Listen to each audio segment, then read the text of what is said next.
Hi friends, అందరికీ నమస్కారం. ఈరోజు కథ my lovely beast episode number 11. ఈ స్టోరీ మీకు నచ్చితే తప్పకుండా లైక్ చేసి మన ఛానల్ని సబ్స్క్రైబ్ చేసుకోండి. ఇక స్టోరీలోకి వెళ్దాం. ఈ బజ్జీలు చేస్తూ ఉంటే తపస్వి కిచెన్లో ఫ్లోర్ మీద కూర్చొని చూస్తూ ఉంటుంది. ఆరోహి హెల్ప్ చేస్తూ ఉంటుంది. వేడి వేడి బజ్జీలు నూనెలో నుండి తీస్తున్న వైనవిని చూసి "హ్మ్, వావ్ వదినా, అబ్బా, స్మెల్కే నోట్లో వాటర్ వచ్చేస్తుంది" అని స్మెల్ పీలుస్తుంటే, "స్మెల్ బావుంది, కానీ అక్కడ అన్నయ్య తిననివ్వడు. ఆ విషయం మర్చిపోయావా చెల్లమ్మా" అంటూ వస్తాడు తరుణ్. "అవును కదా, ఆ విషయం మరచితిని" అని తలపై చేయి పెట్టుకొని చెప్తుంటే, "ఏ, ఎందుకు తిననివ్వడు" అని వైనవి అడుగుతుంది. "నీకు తెలియదు కదా వదినా, అన్నయ్య ఫుల్ డైట్ మెయింటైన్ చేస్తాడు. ఇంట్లో కూడా అందరూ హెల్తీ ఫుడ్ తినాలని స్ట్రిక్ట్ ఆర్డర్, లేదంటే పనిష్మెంట్ ఇస్తాడు. నువ్వు స్నాక్స్ అంటే ఏదో ఓట్స్ ఫ్రూట్స్ అనుకొని అక్కడ సైలెంట్గా కూర్చున్నాడు. ఇప్పుడు నువ్వు ఆయిల్ ఫుడ్ చేసావని తెలిస్తే చేసిన నీకు, తిన్న మాకు అన్నయ్య చేతిలో పనిష్మెంట్ తప్పదు, ఫసక్" అంటుంది తపస్వి. "ఓ, ఐసీ, ఆ సింహం రూల్ ఈరోజు బ్రేక్ చేద్దాంలే" అంటూ అదే ఆయిల్‌లో ఉప్పు వేసిన మిరపకాయలు కూడా ఫ్రై చేసి పక్కన పెడుతుంటే, "ఏంటి వదినా, మా అన్నయ్యని సింహం అన్నావు" అంటూ షాక్ అవుతారు తరుణ్, తపస్వి, ఆరు వాళ్ళు. అంటూ నాలుక కరుచుకొని, "మీ అన్నయ్యకి ముద్దు పేరు పెట్టుకున్నా, ఎవరికీ చెప్పకండి" అని గుసగుసగా చెప్తుంది. వాళ్ళు నవ్వుతూ, "ఓకే వదినా, మేము నీ పార్టీనే కదా" అంటారు. "ఓకే పదండి, ఆ సింహం ముందు కూర్చొని ఊరిలిస్తూ మరీ తిందాం" అంటూ కన్ను కొట్టి గార్డెన్లో ఉన్న సూర్య దగ్గరికి వెళ్తుంది. వామ్మో, ఈరోజు ఏదో అయ్యేలా ఉంది అనుకుంటూ వదిన్ని అనుసరించి వీళ్ళు కూడా వెళ్తారు. సూర్య, తేజ్ ఇద్దరు కూర్చొని మాట్లాడుకుంటూ ఉంటే, "హాయ్ అన్నయ్య" అంటూ స్నాక్స్ అన్నీ టేబుల్ మీద పెట్టి వచ్చి తేజ్ పక్కన కూర్చుంటుంది. "ఏంటి మా, ఏం చేశావు" అంటూ వాటిని టెంప్టింగ్గా చూస్తాడు. "మిర్చి బజ్జీ అన్నయ్య, తినండి" అంటూ వాటి మీద మసాలా వేసి తేజ్కి ఇస్తుంటే, "థ్యాంక్స్ రా" అంటూ నోట్లో పెట్టుకోబోతుంటే సూర్య కాల్చేలాగా ఒక్క చూపు చూస్తాడు. అంతే, తినబోయి పక్కన పెట్టి, "వద్దురా, ఆయిల్ ఫుడ్ ఇవన్నీ తినకూడదంట" అని సూర్య వైపు కచ్చిగా చూస్తాడు. "ఏ విధవ చెప్పాడన్నయ్య, వేస్ట్ ఫెలో, టేస్ట్లెస్ ఫెలో, వాడికి టేస్ట్ గురించి తెలియక చెప్పుంటాడు. మీరు తినండి, ఎప్పుడైనా ఒకసారి తింటే ఏం కాదు, తినొచ్చు, నేను చెప్తున్నాను కదా.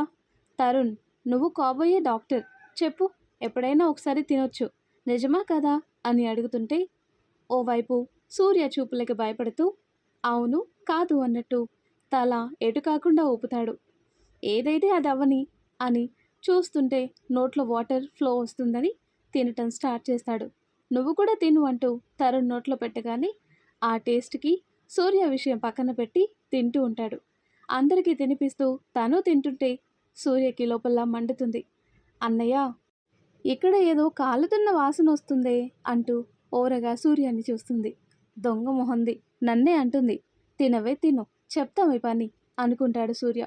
అందరూ కలిసి ఉప్పు కారం పెట్టుకొని మధ్య మధ్యలో మిరపకాయ కొరుకుతూ టేస్టీ అంటూ ఇరక్కుమ్ముతారు. "తింటావా సూర్య, సూపర్గా ఉన్నాయి" అంటూ తేజ్ సూర్య నోటి దగ్గర పెడుతుంటే చంపేసేలా చూస్తాడు. "హీ వద్దలే బావా, తినద్దు" అంటూ తానే నోట్లో పెట్టుకుంటాడు. "ఏదైనా తినాలంటే అదృష్టం ఉండాలన్నయ్య" అంటూ వేళ్ళని నోట్లో పెట్టుకొని వేళ్ళ కంటిన కారం నాకుతూ చప్పరిస్తూ అంటుంది వైనవి. "తిన్నదరగాలంటే కూడా అదృష్టం ఉండాలి తేజ్" అంటాడు సూర్య. అంతే, బజ్జీ తింటున్న తేజ్కి, ఆరు, తపస్వి, తరుణ్కి ఒక్కసారిగా పొలమారుతుంది. సూర్య అలా అన్నాడంటే ఏదో చెయ్యబోతున్నాడని అర్థమయ్యి అక్కడి నుండి ఎస్కేప్ అవ్వాలని చూస్తున్న వాళ్ళని చూసి, "కదిలితే కాళ్ళు విరగొడతా చెప్తున్నా" అని సీరియస్గా చెప్పగానే, "వదినా, సింహం బారి నుండి సేవ్ మీ" అంటూ ఏడుపు మొహం పెడతారు. వాళ్ళ ఏడుపు మొహాలు చూసి అప్పటి వరకు మండిన ఫేస్ మీద కన్నింగ్ స్మైల్ వస్తుంది. "బాబోయ్, అలా నవ్వకు, నీ నవ్వు చూస్తే నాకు భయం వేస్తుందిరా" అని బిక్క మొహం పెడతాడు తేజ్. "జాను, ఇక్కడ వీళ్ళ కడుపులో గడబిడిగా ఉందంట, నువ్వు తాతకేదో కషాయం చేసి ఇస్తావు కదా, అదేదో వీళ్ళకు కూడా చేసి ఇవ్వు జాను" అంటూ గట్టిగా అరిచి చెప్తాడు. "అన్నయ్య, నీకు పుణ్యం ఉంటుంది, అంత పని చేయకు, నీకు దండం పెడతా, అమ్మో ముసల్దొస్తుంది, నేనుండను, పారిపోతాను" అని తరుణ్ ఓవైపు, తేజ్ ఓవైపు పారిపోతుంటే ఇద్దరిని చెరో చేతో కాలర్ పట్టుకొని ఇప్పుడు తాగితే ఒక్క గ్లాస్, లేదంటే 2 గ్లాసులు తాగాలి అని సోఫాలో కుదేస్తాడు. అమ్మో మాయమ్మే, మిరియాల రసం వేసి కషాయం చేస్తేనే తాగను, నా వల్ల కాదు అని వైనవి పిల్లిలాగా తుర్రుమనాలి అని చూస్తుంది. కానీ సూర్యబాబు పాపకి అంత ఛాన్స్ ఎక్కడిస్తాడు? ఎక్కడికి బంగారం వెళ్తున్నావు? నా ముందే నీకు ఉప్పుగంతులా? చెప్తానే పని అని. జాను వచ్చావా, రా, ముందు దీనికివ్వు, కడుపులో ఏదోలా ఉందంట అని సూర్య చెప్తుంటే, అమ్మమ్మ నాకేం కాలేదు, నేను బాగానే ఉన్నాను, నాకేం వద్దు ప్లీజ్ అమ్మమ్మ అని ఏడుపు మొహంతో చెప్తుంటే, అది అలాగే చెప్తుంది జాను, నువ్వు తాగించు అని వైనవి 2 చేతులు గట్టిగా పట్టుకుంటే, అలాగే కన్నా అంటూ ఓ పెద్ద గ్లాస్ కాషాయంని వైనవికి బలవంతంగా చిన్నపిల్లలకి సిరప్ పింగించినట్టు ముక్కు మూసి పట్టేస్తుంది. మింగలేక కక్కలేక కడుపులోకి పోస్తుంది. కడుపులో ఉన్నది మొత్తం బయటకు వచ్చేలా ఉంది. సూర్య వైపు గుర్రుగా చూస్తూ వామిటింగ్ వస్తుంటే వెంటనే రూమ్లోకి పరిగెత్తి వామిట్ చేసేస్తుంది. హాహా అని పెద్దగా నవ్వుతూ, లేకపోతే నా ముందే నకరాలు చేస్తావా అనుకుంటాడు. వైనవికి పట్టించి తేజ్ దగ్గరికి వెళ్తుంటే, సూర్య వీడిని పట్టుకో అంటుంది. అలాగే జాను వస్తున్నా అని తేజ్ని పట్టుకొని తాగిస్తుంటే, నీ ముసలి, నీ కాషాయం పాడుగాను, నీకో దండం, నీ కాషాయాలకో దండమే తల్లి. చిన్నప్పుడు ఇదే కషాయం తాగిస్తే కడుపులో ఉన్నది మొత్తం బయటకు వచ్చింది. రూమ్లోకి బాత్రూమ్కి తిరగలేక చచ్చాను. ఒకటే వామిట్స్ మోషన్స్. ఇప్పుడు నా వల్ల కాదే, నీ కాళ్ళు పట్టుకుంటానే అని ఏడుస్తున్నా కూడా ఎవరి మాటలు వినని వీరనారిలా అందరి కడుపులో కాషాయం పోసి హాయిగా ఇంట్లోకి వెళ్తుంది. అందరూ బాత్రూంలోకి పరిగెత్తారు. వాళ్ళని చూసి తిక్క కుదిరింది. దాన్ని చూసుకొని నా ముందే వేషాలు వేస్తున్నారు, సింహం ముందు కోతి గంతులు అని నవ్వుకుంటూ వైనవి పొజిషన్ చూడటానికి రూమ్లోకి వెళ్తాడు. ఆ కషాయం చేదుకి నోరంతా చెడిపోయి వికారంగా అవుతుంది. రక్తాలు వచ్చేలా నాలుక గీకి గీకి ఆ చేదు వదిలించుకొని మొహం కడుకొని నీరసంగా బెడ్ మీద పడుతుంది. మేడ్కి చెప్పి జ్యూస్ తెప్పించుకొని వైనవి ముందు కూర్చొని, హా, అబ్బా సో టేస్టీ, ఎంత స్వీట్గా ఉందో, కడుపు చల్లగా హాయిగా ఉంది, జ్యూస్ తాగాలంటే అదృష్టం ఉండాలి అని సైడ్ స్మైల్ చేస్తూ జ్యూస్ సిప్ చేస్తుంటే, ఎందుకుండదు, మా కడుపులో ఉన్నది మొత్తం కక్కించారు కదా, ఇప్పుడు చల్లగా ఏం కర్మ, సమ్మగా ఉంటుంది అని పళ్ళు కొరుకుతూ ఊరిల్లిస్తున్న సూర్య చేతిలో ఉన్న గ్లాస్ తీసుకుని గటగట తాకేసి, ఇప్పుడు మాకు చల్లగానే ఉంది అని ముసుగేసుకుని తొంగుంటుంది. దొంగ మొహంది అనుకుంటూ చెల్లెల దగ్గరికి తమ్ముడి దగ్గరికి వెళ్ళి అందరికీ జ్యూస్ తాగిస్తాడు. తిన్నది కక్కేలా చేయటం ఎందుకు, మళ్ళీ ఈ సేవలు చేయటం ఎందుకు అంటూ తేజ్ గొనుక్కుంటుంటే, ఏంటి బే, ఇంకో గ్లాస్ కషాయం తాగాలనుంటే చెప్పాలి కానీ ఇలా నీలో నువ్వే అనుకుంటే ఎలా అని సూర్య అంటుంటే, నీ అబ్బా నీకో దండం, ఈరోజు నా మీద ఇలా పగబట్టావేంట్రా, పొద్దున్న అన్ని స్టెప్స్ ఎక్కించి దిగించి నన్ను పిప్పి పిప్పి చేసావు, ఇప్పుడు ఉన్నది కక్కేలా చేసావు, ఇప్పుడు మళ్ళీ తగులుకుంటే నేను పోతాను రా అయ్యా అని ఏడుస్తుంటే, నువ్వంటే నాకు లవ్ బే అందుకే అంటూ తేజ్ బుగ్గలు లాగి నవ్వుకుంటా వెళ్తాడు. నా చెల్లి అన్నట్టు నువ్వు పెద్ద సాడిసిన కొడుకువిరా అని లేచి ఓపిక లేక అలాగే సోఫాలో చతికిలబడతాడు.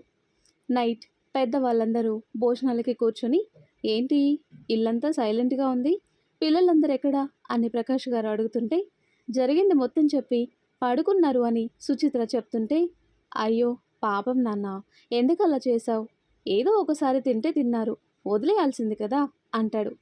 ఒక్కసారి వదిలితే మీ కోడలు రోజు అలవాటు చేస్తుంది వాళ్ళకి బాబాయ్, ఆయన ఆ కషాయం తాగితే మంచిదే కదా, స్టమక్ క్లీన్ చేస్తుంది అని తినేసి హ్యాండ్ వాష్ చేసుకుని అందరికీ ఫుడ్ తీసుకొని వెళ్ళమని మేడికి చెప్పి రూమ్కి వెళ్తాడు. వైనవి లేకపోవటం చూసి ఎక్కడికి వెళ్ళింది అని 6 గదిలోకి వెళ్ళి చూస్తాడు.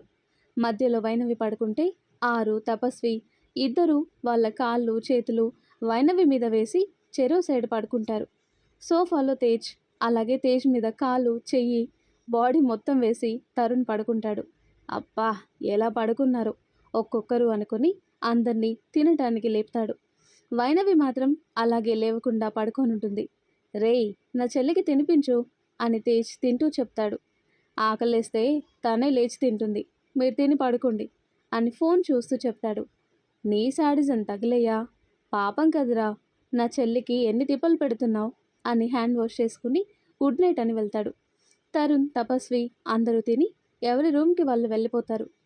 కొద్దిసేపటికి వాలెట్ కోసం తిరిగి వచ్చిన తేజ్ సూర్య చేసే పని చూసి, అమ్మని ఇందాక పోస్ కొట్టావు, చెప్తా ఉండు అని సూర్య చేసేది వీడియో తీసి, రేపు చెప్తా బావా నీ పని అనుకొని అక్కడి నుండి వెళ్తాడు తేజ్. ఆ తర్వాత కట్ చేస్తే నెక్స్ట్ డే ఉదయం 5 గంటలకి ఫుల్ చలి పెడుతుంటే దుప్పటి ఫుల్గా కప్పుకొని పడుకున్న వైనవిని లేపుతుంది జానుగారు. సగం తెరిచిన కళ్ళతో జానుగారిని చూసిన వైనవి, అమ్మమ్మ నాకొద్దు ప్లీజ్, నేను తాగలేను, నా వల్ల కాదు, నా కడుపు బాగానే ఉంది, నాకొద్దు నాకొద్దు అంటూ ఏడుస్తుంటే గట్టిగా నవ్వు వినిపిస్తుంది. దుప్పటి కిందికని కళ్ళు తెరిచి చూస్తుంది. ఎదురుగా సూర్య పొట్ట పట్టుకొని నవ్వుతూ కనిపిస్తాడు. ఎప్పుడు వచ్చిన నుండి సూర్య అలా నవ్వటం చూడని వైనవి సూర్య నవ్వుకి ఫిదా అయిపోతుంది. అబ్బా ఏమున్నావురా బాబు, నా మొగుడు నవ్వితే ఇంత బాగుంటాడా, ముఖ్యంగా నవ్వుతున్నప్పుడు బుగ్గ మీద పడే సొట్ట, సో క్యూట్ అనుకుని మళ్ళీ తనని చూసే నవ్వుతున్నాడు అని ఉక్రోషం పొడుచుకొచ్చి, ఎందుకు నవ్వుతున్నారు, ఏమైంది అని అడుగుతుంది. నిన్న కాషాయం బాగా పనిచేసింది నాని నీ మనవరాలికి అంటూ నవ్వుతాడు. జానుగారిని చూసి నిన్నలా మళ్ళీ ఎక్కడ కషాయం పట్టించడానికి వచ్చిందో అని అనుకుని భయంతో అలా అరుస్తుందన్నమాట. కన్నా ఊరుకో, వైనవి ఈరోజు పూజ ఉంది కదా, అందుకే లేపడానికి వచ్చాను, సూర్య రెడీ అయ్యాడు, నువ్వే లేట్ అని జానుగారు చెప్తుంటే సూర్య వైపు చూస్తుంది. బ్లూ కలర్ కుర్తా పైజామాలో మెరిసిపోతున్నాడు. ఒక్క క్షణం వైనవి చూపు తిప్పుకోలేకపోతుంది. సారీ అమ్మమ్మ, ఇప్పుడే రెడీ అయ్యి వస్తాను అని బెడ్ దిగి టవల్ తీసుకుని వెళ్తుంటే, అక్కడ నీకు కావాల్సినవన్నీ పెట్టాను తల్లి, చన్నీళ్ళతో స్నానం చేయాలి అని చెప్పి వెళ్తుంది. తొందరగా స్నానం చేయడానికి వెళ్తుంది. కానీ ఐస్ కంటే ఘోరంగా ఉన్న నీళ్ళని ముట్టుకోవటానికి కూడా భయం వేస్తుంది. అయ్యో వైనవి, నీకెంత కష్టం వచ్చింది, ఇంట్లో అమ్మ గీజర్ ఆన్ చేయకపోతే కూడా గయ్యమనేదాన్ని, ఇప్పుడు తెలుస్తుంది చారి, అమ్మ నా మీద కోపంగా ఉండుంటావు, ఆ రోజు ఎంత గట్టిగా కొట్టావో అనుకుని ఎలాగోలా వణుకుతూ స్నానం చేసి బయటకు వచ్చి అక్కడ పెట్టిన చీర కట్టుకుంటుంది. చలికి కిస్ కిస్ అంటూ పళ్ళు వణుకుతున్నాయి. చకచక వణుకుతూనే చీర కట్టుకొని అక్కడ పెట్టిన నగలు పెట్టుకొని రెడీ అవుతుంది. ఆరు, తపస్వి కళ్ళు తెరిచి, వావ్ వదినా లుకింగ్ గార్జియస్, పొద్దున్నే కళ్ళు తెరవగానే దేవతలా కనిపించావు, అవును ఇంత మార్నింగ్ రెడీ అయ్యారేంటి వదినా, పూజ ఉంది ఆరు, మీరు కూడా లేచి రెడీ అయితే వెళ్దామంటుంది. ఓకే వదినా అని స్నానం చేసి వచ్చి డ్రెస్ వేసుకుంటున్న వాళ్ళని, అబ్బా రోజు డ్రెస్ వేసుకుంటారు కదా, చక్కగా లంగావోని వేసుకోవచ్చు కదా, బాగుంటుంది అని వైనవి చెప్పగానే, ఓకే వదినా మేము వేసుకోక కూడా చాలా డేస్ అయింది అని ఇద్దరు లంగావోని వేసుకుని బుట్ట బొమ్మల్లా రెడీ అవుతారు. వాళ్ళని చూసిన వైనవి దిష్టి చుక్క పెట్టి, చాలా ముద్దుగా ఉన్నారు, పదండి అని కిందికి వెళ్తుంది. వస్తున్న వీళ్ళని చూసిన ఇంట్లో వాళ్ళు చాలా హ్యాపీగా ఫీల్ అవుతారు. ఎంత అందంగా ఉన్నారు, ఎప్పుడైనా వేసుకోమని చెప్తే అస్సలు వేసుకోకుండా మొగరాయుడిలాగా ఆ ప్యాంటు చొక్కా తగిలించుకుంటారు అంటుంది జాను. ఎలా ఉన్నాను డాడీ అంటూ రౌండ్గా తిరుగుతూ ప్రకాష్ గారికి చూపిస్తుంది తపస్వి. నీకేంటి బంగారం, బంగారు బొమ్మలా ఉన్నావు అంటూ కూతురు నుదుటిన ముద్దు పెట్టి చెప్తుంటే అప్పుడే రూమ్ నుండి వచ్చిన తరుణ్, అరే ఇక్కడ నా చెల్లి రాక్షసి కనిపించడం లేదేంటి, ఎక్కడుంది అని చుట్టూ చూస్తుంటే, ఇక్కడే ఉన్నాను కదా, కళ్ళు దొబ్బాయా అని తపస్వి అంటుంటే, ఏయ్ నువ్వు కాదు అమ్మాయి అని పక్కకి నెట్టేసి, ఇక్కడ చింపిరి చుట్టూ చీమిడి ముక్కుతో చొక్కా లాగు వేసుకొని మగపిల్లాడిలా ఉండే ఆడపిల్ల ఎవరైనా కనిపించారా అని చుట్టూ చూస్తూ అడుగుతుంటే, డాడీ చూడు ఈ పందిగాడు కావాలని నన్నే అంటున్నాడు అని కాళ్ళు చేతులు కొడుతూ చిన్నపిల్లల వాళ్ళ నాన్నకి చెప్తుంటే, ఊరుకో తల్లి వాడికి పిచ్చెక్కింది, వచ్చాక ఆ పిచ్చి కుదిరేలా చేస్తాను సరేనా అంటూ కూతుర్ని దగ్గరికి తీసుకుంటాడు ప్రకాష్ గారు. రేయ్ దాన్ని ఏడ్పిస్తే తోలు ఒలిచేస్తా అని డిప్ప మీద ఒక్కటేస్తాడు సూర్య.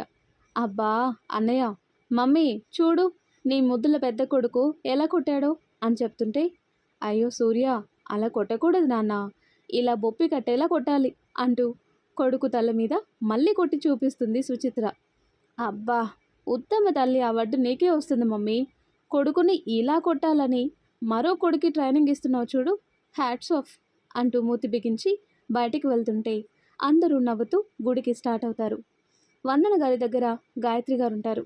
అలాగే ఇంట్లో సత్యనారాయణ స్వామి పూజకి ఏర్పాటు చేయటానికి అక్కడే ఉండి చేయిస్తుంది. సూర్య, వైనవి, పిల్లలు గ్యాంగ్ అంతా ఒక కారులో, పెద్దవాళ్ళందరూ ఒక కారులో వెళ్తే వెనక ముందు సెక్యూరిటీ ఉంటుంది. అదంతా చూసిన వైనవి మొహం చిరాగ్గా పెట్టి, ఈ బెటాలియన్ ఫోర్స్తో వెళ్తే మీకు చిరాకు రాదా? గుడికి కూడా ఈ ఫోర్స్తో వెళ్ళాలా? ఏదో సీఎం పిఎం వస్తున్నట్టు బిల్డప్, అందరూ చూసే వింత చూపులు నాకైతే అస్సలు నచ్చదు అంటుంటే, నీకు నచ్చిందా అని ఇక్కడ ఇప్పుడు ఎవరు అడిగారు? సైలెంట్గా కూర్చో, లేదంటే నోటికి కుట్లు వేసేస్తా అని చిన్నగా చెప్పినా సీరియస్గా చెప్తాడు. రాణి ముక్కు చీదుకుంటూ, ఛీ, నాకు మాట్లాడే స్వేచ్ఛ కూడా లేదు అంటూ బిల్డప్ ఇస్తుంటే, ఏమైంది వదినా అని ముక్కుకి తరుణ్ అడుగుతుంటే, హా, మీ వదినకి జలుబు చేసిందంట, వెళ్ళిన తర్వాత జానుకి చెప్పి మంచి చూర్ణం చేయించాలి, దెబ్బకి జలుబేంటి అన్నీ వదిలిపోతాయి అంటాడు.